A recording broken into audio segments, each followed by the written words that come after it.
서의석 원장입니다. 오늘은 눈썹 하수하고 안검 하수가 같이 있는 분에 대해서 수술한 것을 말씀드리겠습니다.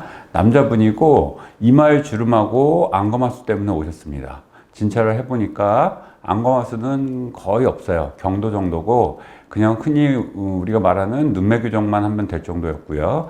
다른 분과는 다르게 눈썹 하수가 있었습니다. 여러분들 반드시 기억해야 할 게 눈 수술을 하면 이마 눈썹에 변화가 생깁니다. 이마도 눈 때문에 주름이 지는 것이기 때문에 이런 경우는 눈 수술을 하면 이마 주름이 없어질 겁니다. 다만 이분은 눈썹 하수도 있고 안검 하수도 있기 때문에 둘 다 수술을 해야 되는 경우인데요. 한번 보도록 하겠습니다. 이분이 처음에 눈이 개슴츠레하고 이마에 주름이 많다고 안검 하수 같다고 오셨습니다. 눈을 크게 뜨라고 하면 이렇게 이마로 눈을 뜨는 거죠. 이마를 쓰지 않으면 이렇게 눈을 뜨는 거고요. 이분의 안검 하수 정도는 심하지 않습니다. 경도만 있습니다. 안검 하수 문제도 있지만 그것보다도 이분은 이 눈썹 하수가 있는 겁니다. 눈썹이 상당히 밑으로 내려와 있는 경우에요. 그리고 피부도 많이 덮었죠. 이런 경우에 눈 수술을 하면 눈과 눈썹 사이가 너무 짧아지게 돼요. 그리고 자연스럽지가 않습니다.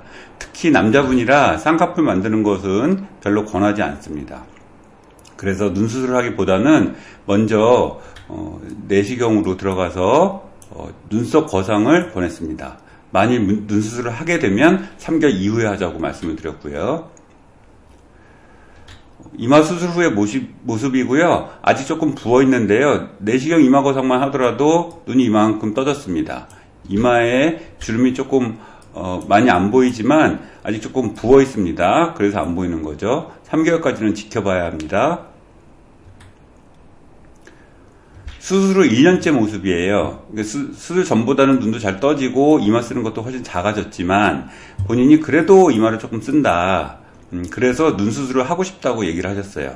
저는 뭐 약간 이 정도 쓰는 것은 괜찮다고 생각을 하는데 본인이 원하니까 지금 이 정도에서 눈 수술을 해도 뭐 상관이 없죠. 눈썹이 더 많이 밑으로 내려오지도 않을 거고 이미 눈썹 거상을 해놨기 때문에 또 얇은 피부가 위쪽으로 올라가 있는 상태이기 때문에 눈 수술은 제가 원하는 대로 할 수 있습니다. 쌍꺼풀을 만들어도 좋고 안 만들어도 좋고 이런 눈에서는 뭐 상관없이 할 수가 있어요.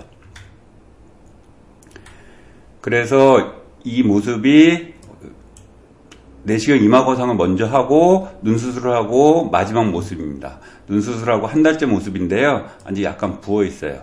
그 다음에 눈 수술을 해드렸더니 이마에 주름이 없어지는 것을 볼 수가 있죠. 이처럼 눈 수술을 할 때 고려해야 하는 게 눈썹 하수가 있는가 없는가입니다. 사진에서 보셨듯이 약간 내려오는 거는 괜찮습니다. 하지만 그게 너무 내려오는 경우는 이마 거상을 고려를 해야 합니다. 이런 경우는 이마 거상을 먼저 하고 3개월 이후에 눈 수술을 하게 되고요. 어떤 경우는 눈 수술을 먼저 하고 이마를 하게 되기도 하고 동시에 같이 하는 경우도 있습니다.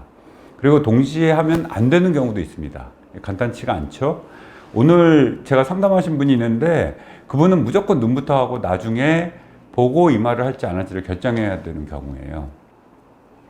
다음 시간에는 내시경 수술의 목적하고 각각의 케이스에 대해서 어떤 경우에 어떤 목적으로 수술하는지에 대해서 좀 동영상을 올리도록 하겠습니다. 감사합니다.